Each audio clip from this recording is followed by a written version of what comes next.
భువనగిరి నియోజకవర్గంలో మనం అడిగినటువంటి మొదటి ప్రశ్న, కేసీఆర్ పాలన కంటే రేవంత్ పాలన మెరుగ్గా ఉందని అడిగాము.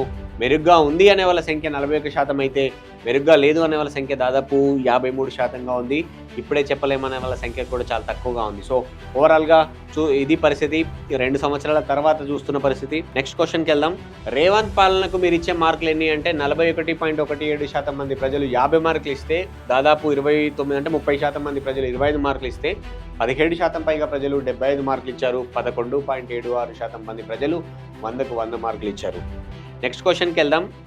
మీ ఎమ్మెల్యే పనితీరు ఎలా ఉంది అని అడిగాం. కుంభం అనిల్ కుమార్ రెడ్డి పార్టీ మారారు, తర్వాత చివరి నిమిషంలో మళ్ళీ కాంగ్రెస్ పార్టీలోకి వచ్చారు.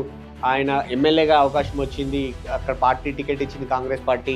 సో అక్కడ కుంభం అనిల్ కుమార్ రెడ్డికి సంబంధించినటువంటి క్వశ్చన్ చూసాం. మీ ఎమ్మెల్యే పనితీరు ఎలా ఉందని మనం భువనగిరి నియోజకవర్గ ప్రజలను అడిగితే, బాగోలేదు అనే వాళ్ళ సంఖ్య 35.29% అయితే, బాగుంది అనే వాళ్ళ సంఖ్య దాదాపు 30%.